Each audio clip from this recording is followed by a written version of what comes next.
السلام عليكم ورحمة الله وبركاته. Waalaikumsalam وعليكم السلام warahmatullahi ورحمة الله وبركاته.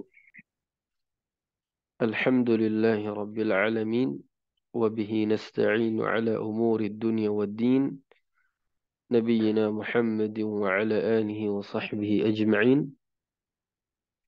أما بعد، ربنا اشرح لنا صدورنا ويسر لنا أمورنا واحلل عقدة من ألسنتنا يفقه أقوالنا. آمين يا رب العالمين. Ikhwah sekalian, para ustadz dan ustadzah rahimakumullah. Alhamdulillah, atas nikmat Allah tabaraka wa ta'ala, Allah pertemukan kita kembali di muhadarah kita di dalam pembahasan kitab Hilyatut Tilawah fi Tajwidil Quran, karya Ad-Doktorah Rihab Muhammad Mufid Syaqati hafizahallahu ta'ala wa nafa'ana bi'ulumiha fid darain amin. Kita akan melanjutkan pembahasan kita. Kita masih di poin al-mabadi fi ilmi tajwid. 10 hal dasar yang penting untuk diketahui di dalam ilmu tajwid. Dan kita kemarin sampai di pembahasan al-wadi', yaitu eh, peletak dasar ya. Nah, siapa yang pertama kali pencetus ilmu tajwid ini? Baik, sekarang kita lanjutkan pembahasan kita pada ikhwah sekalian. Baik, silakan. Sebelum kita lanjut, mungkin Ana ingin sedikit mengulang kembali materi kita, bahwa sebagaimana disebutkan oleh Abul Irfan Muhammad bin Ali As-Sabban, beliau ini membuat 10 kaedah penting yang harus diawali yang harus diawali pada setiap disiplin keilmuan agar kita mengetahui keistimewaan dan keunggulan dari disiplin ilmu yang akan kita pelajari. Dan ini sangat penting sekali. Nah, berhubung kita mempelajari ilmu tajwid, maka kita akan membahas 10 hal penting garis besar dari ilmu tajwid. Qala Abul Irfan Muhammad ibn Ali As-Sabban rahimahullahu ta'ala, inna mabadi kulli fannin 10. Sesungguhnya ya, pada setiap permulaan pada disiplin keilmuan itu ada 10. Al-haddu wal mawdu'u thumma thamarah. Yang pertama adalah al-hadd. Nah, al-hadd itu artinya adalah at-ta'rif. Kenapa Syekh Abdul Irfan menggunakan kata al-hadd? Kenapa beliau nggak menggunakan kata at-ta'rif? Yang pertama alasannya karena menyesuaikan timbangan pada sebuah bait syair.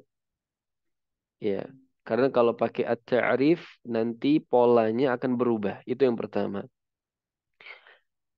Dan al-haddu ini semakna dengan at-ta'rif.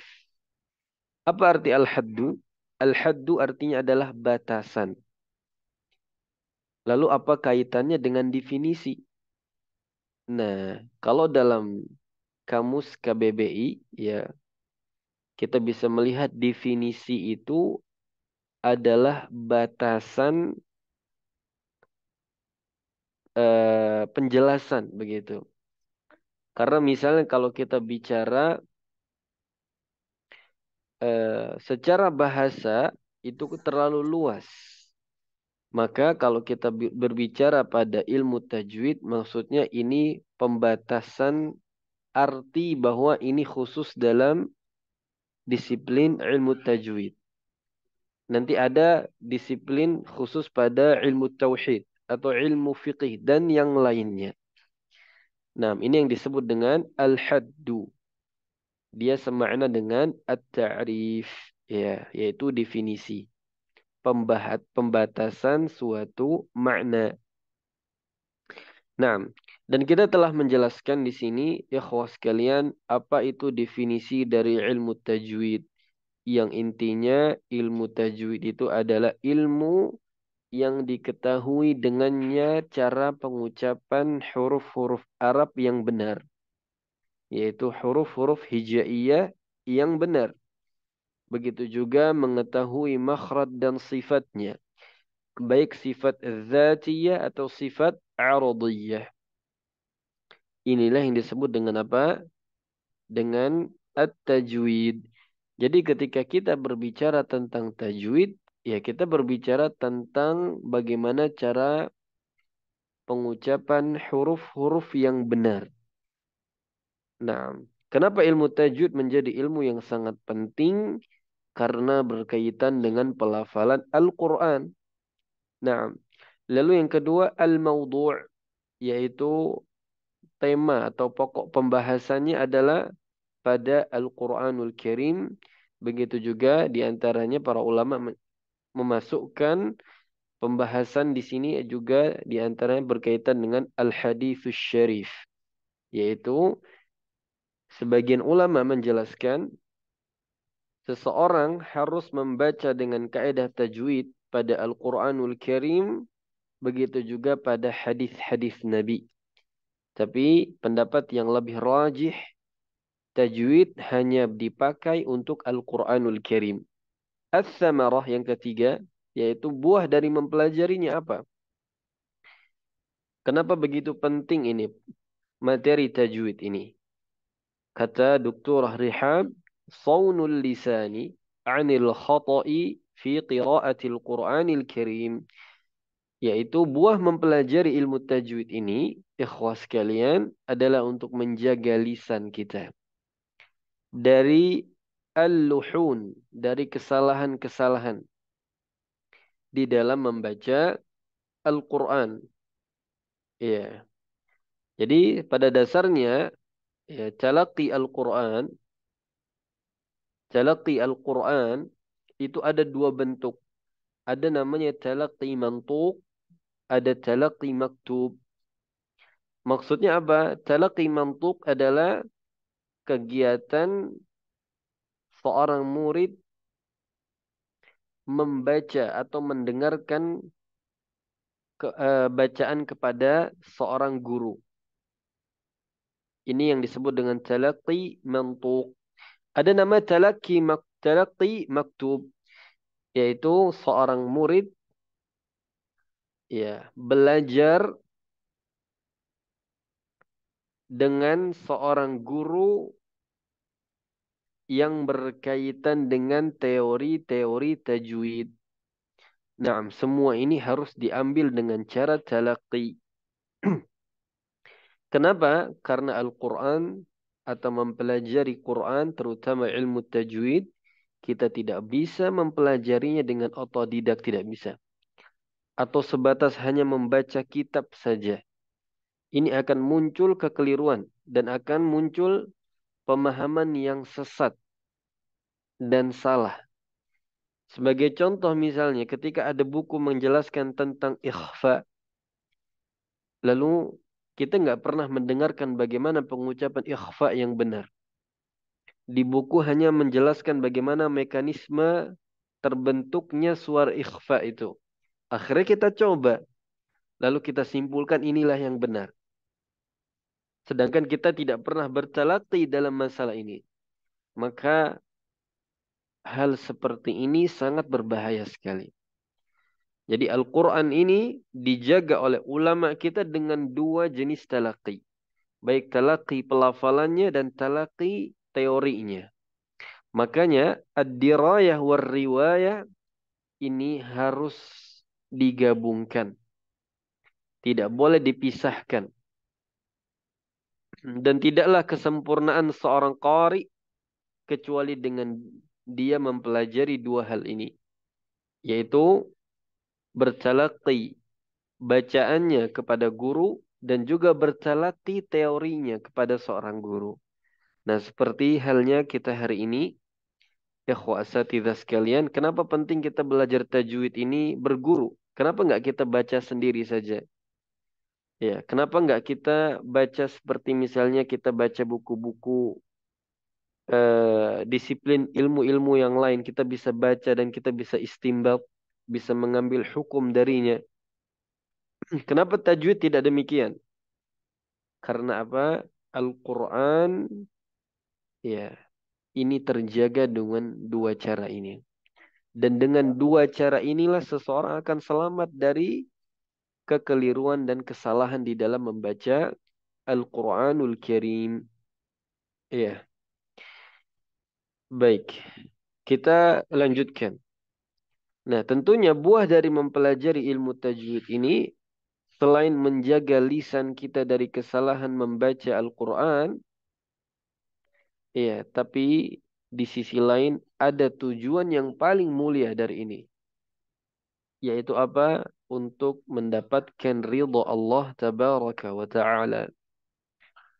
Ingat ikhwah asatidzah rahimakumullah, membaca Al-Quran itu ibadah. Membaca Al-Quran ini merupakan ibadah yang sangat agung, yang Allah ganjarkan pahala bagi siapa yang membacanya. Ya. Bahkan Allah Subhanahu wa taala akan mengangkat derajat dia. Kelak pada hari kiamat, kedudukan dia akan tinggi, akan bersama dengan para malaikat karena bacaan dia yang indah, yang mahir. Dan juga Allah Subhanahu wa taala mengganjarkan pahala bagi siapapun apa yang berusaha memperbaiki bacaannya. Ya, maka kita ini ketika beribadah kepada Allah, maka kita harus maksimal dan optimal. Mengikhlaskan semuanya hanya untuk Allah Subhanahu wa taala agar diterima amal kita. Jadi jangan sampai kita membaca Quran bagus saat di depan guru saja atau bagus saat kita tampil di panggung-panggung musabaqah misalnya, kompetisi hafalan atau bacaan Al-Quran. Jangan sampai bacaan kita indah ketika ada panggilan untuk undangan membaca Al-Quran di acara-acara tertentu. Jangan sampai bacaan Quran kita menjadi indah, menjadi fasih, menjadi mutqin ketika tiba-tiba ada orang yang mendengarkan bacaan kita. Sehingga muncul apa? Riya dan sum'ah. Wal'iyadzubillah. Ya, ini berbahaya sekali. Nah, maka kalau kita tahu bahwa membaca Quran ini adalah ibadah, maka kapanpun, dimanapun, harusnya kita membaca dengan bacaan yang terbaik. Sebagaimana seseorang ibadah salat, apakah lalu misal tiba-tiba dia ingin main-main dengan salatnya? Ya sia-sia. Ngapain dia capek-capek salat? Ya, dia jauh-jauh berangkat dari rumahnya misalnya. Lalu dia habiskan waktunya di masjid. Lalu dia sia-sia dengan itu. Tidak mungkin. Tentunya orang ketika datang ke masjid, betul murni dia ingin ibadah, ingin salat, bertaqarrub, bermunajat kepada Allah. Begitu juga saat kita membaca Al-Quran. Walaupun para ulama menjelaskan membaca Quran boleh di mana saja dan kapan saja. Tapi kita harus pahami ini ibadah. Ya, tentukan kualitas kita. Munculkan ihsan kita saat kita beribadah dengan apa? Membaca Al-Quranul Karim. Maka kapanpun, dimanapun, harus membacanya dengan tajwid. Baik saat kita sendirian, saat kita murajaah, saat kita menghafal, semuanya harus sesuai dengan tajwid. Ya, ini perlu kita perhatikan bersama. Karena fenomena hari ini, ya, kami pribadi melihat dan para ulama telah menegaskan bahwa banyak di antara kita yang membaca Quran itu bagus saat di momen-momen tertentu saja. Ya, padahal Itu semuanya saat dia sendirian, saat dia berada di tengah-tengah manusia, ya terang-terangan semuanya ibadah. Ya. Dan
ulama yang pertama kali menuliskan tentang ilmu tajwid.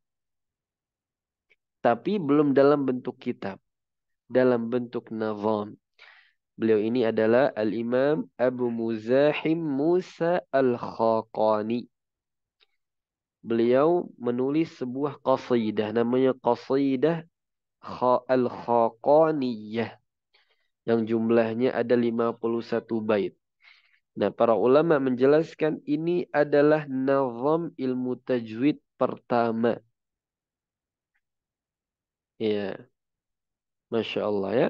Lalu baru setelah itu muncullah ulama-ulama yang lain. Setelah beliau rahimahumullah. Baru nanti di abad yang kelima ada Al-Imam Makki bin Abi Talib Al-Qaisi. Ini juga beliau punya kitab namanya Ar-Ri'ayah. Kitab yang juga fenomenal. Yang Alhamdulillah. Mungkin sebagian kalau memang pernah belajar Masya Allah. Ya, bagi yang belum, ya mudah-mudahan ada kajian nih tentang kitab Ar-Ri'ayah ini. Lalu juga muncul Al-Imam Abu Amr Ad-Dani. Merupakan ulama Al-Quranul Karim. Yang juga menjadi rujukan di zaman kita hari ini. Dan beliau adalah bapaknya ilmu rasam. Ya, karena hampir hampir semua rasam atau tulisan Al-Quran hari ini, ya riwayatnya diambil dari kitab beliau yang berjudul Al-Muqni'. Ada Muqni' Kabir, ada Muqni' Saghir. Nah, lalu setelah itu muncullah periode abad ke-6, ada beberapa ulama yang lain. Ya, di antaranya adalah Al-Imam Ibnu Tahan Al-Andalusi. Ya, beliau punya kitab namanya Al-Imba fi Tajwidil Quran. Ya, ini kalau kita pernah belajar Jazariyah, ketika kita bicara tentang maratibut tafkhim, tingkatan-tingkatan tebal pada huruf-huruf isti'la, ya kita akan temukan mazhabnya Imam Ibnu Tahan. Iya. Nah, mazhabnya siapa? Imam Ibnu Tahan dan mazhabnya Imam Ibnu Jazari rahimahullahu taala. Rahimahumallahu taala. Lalu di abad yang berikutnya, abad yang ke-8, ya, ini muncul ulama besar yang dijuluki Amirul Mukminin di dalam ilmu tajwid dan qiraat, yaitu Al-Imam Ibnul Jazari rahimahullahu rahmatan wasi'ah. Dan akhirnya setelah itu ya muncul beberapa karya-karya lagi sampai kepada kita hari ini. Masya Allah. Ini di antara beberapa periode yang memang mereka inilah orang-orang yang terpilih. Ya. Orang-orang yang punya juhud, punya apresiasi, ya, punya apa namanya semangat yang tinggi yang mereka habiskan sebagian usia mereka untuk apa memperdalam Al-Quran ini. Naam. Fajazahumullahu khairal jaza. Rahimahumullahu rahmatan wasi'ah. Baik. Kurang lebih demikian ya. Ini sedikit tambahan materi saja. Barakallahu fikum. Baik, sekarang kita lanjutkan ke poin yang berikutnya. Ana minta untuk ada yang membacakan. Kita buat secara bergilir insyaallah. Abu Ziyad. Nah, Ustaz, Assalamualaikum. Waalaikumsalam. Sehat, Ustaz. Nah, silakan Ustaz dibaca. Fadal. Apa, Ustaz? Ini kalau videonya kadang ketutup. Suka Nah, kurang bagus, Ustaz, kalau kebuka.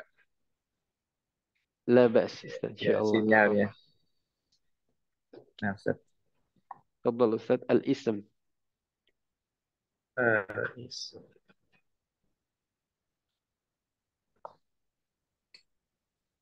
Al-ismu. Ilmu Nah, tajwidi. baik. Apa, Ustaz, Kita kalau ada masuk. yang salah, Ustaz? Baru Nah, belajar soalnya. barakallahu fiik. Nah, Ustaz. Baik. Sekarang kita masuk ke poin yang keberapa ini? Kan pertama al-haddu wal mawdu'u ats-tsamarah wa fadluhu wa nisbatun wal wadi' wal ismu. Yang ketujuh berarti. Ketujuh Jadi Ustaz ya. di antara 10 hal yang perlu kita ketahui dari disiplin ilmu tajwid ini adalah nama. Apa sih nama ilmu tajwid yang masyhur di kalangan para ulama kita? Ya disebutkan di dalam Mu'jam Mustalahat Ilmi Al-Qiraatil Qur'aniyah ya karya Syekh Abdu Al-Ali Al-Mas'ul, ya beliau menyebutkan ada beberapa nama yang masyhur di kalangan para ulama kita. Di antaranya adalah ilmu tajwid, ada juga yang menamakan dengan husnul ada, ada juga yang menamakan at-tartil, ada juga yang menamakan at-tahbir, ada juga yang menamakan at-tahsin. Ya, cuman tentunya yang fenomenal hari ini adalah ilmu at-tajwid.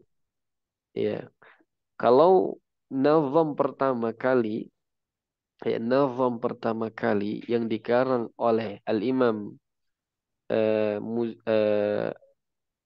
Muzahim, ya, Musa Al-Khaqani, ya tadi yang sudah kita sebutkan di abad keempat, beliau memberikan judul pada nazam atau qasidah ini yaitu At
makharijul huruf.